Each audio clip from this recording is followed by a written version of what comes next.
Nous sommes au Sofitel à Paris pour une formation sur comment transmettre son cabinet, comment valoriser son patrimoine professionnel, donc privé aussi. Plein de solutions, plein de questions et on a eu plein de réponses. Alors on a appris beaucoup de choses. La première chose, c'est qu'on a encore beaucoup de choses à apprendre. Et l'intérêt, c'est justement d'avoir quelqu'un qui nous guide. En fait, ce qu'on a besoin, enfin moi pour mon cas personnel, j'ai besoin d'un guide. Je suis venue chercher des renseignements sur le montage d'une cellar parce que j'ai plein de confrères qui en ont monté une et jusqu'à présent c'était quelque chose de vraiment... j'y comprenais rien, quoi. Alors moi je suis venue chercher des renseignements sur la transmission du cabinet parce que je compte m'arrêter dans 2-3 ans et je voulais le faire de manière optimale. Je suis jeune dentiste, ça fait 1 an que je travaille avec mon père et du coup nous on se posait la question comment ça se passe pour la succession. Donc on a plein d'informations, surtout sur ce qu'il ne faut pas faire.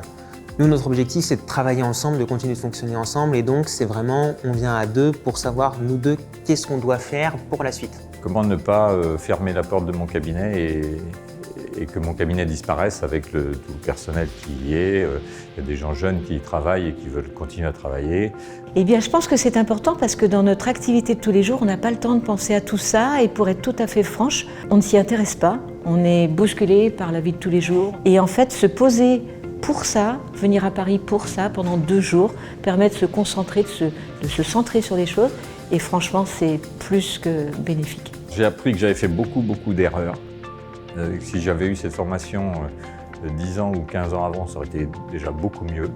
Et j'ai appris aussi que c'était un vrai métier. Parce qu'après tout, on est des chirurgiens dentistes, on possède bien notre métier, mais tout ce qui est financier, comptabilité, si j'avais voulu être expert comptable, j'aurais fait des études de comptabilité. On a toutes les pièces en fait du puzzle. Il faut arriver à me donner la façon dont on va les remettre en place. J'ai 2 associés qui sont plus jeunes que moi. J'ai déjà presque envie de leur dire, venez déjà maintenant. Attendez pas d'être comme moi à quelques années de la retraite. On peut dire qu'on apprend en s'amusant presque, oui.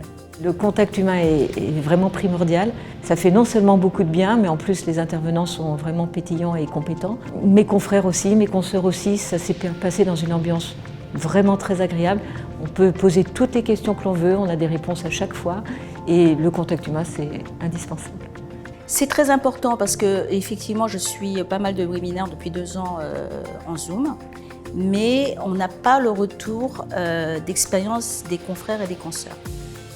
Là, en période de pause, on peut partager nos déconvenus en matière de placement ou nos déconvenus en matière d'organisation, et ça ne peut pas se faire en Zoom en fait. C'est une formation très complète.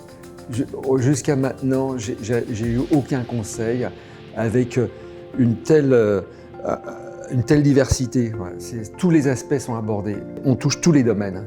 Et là, on a affaire à des personnes compétentes sur tous les aspects. Et ça, il n'y a que qui propose ça, je pense, pour moi.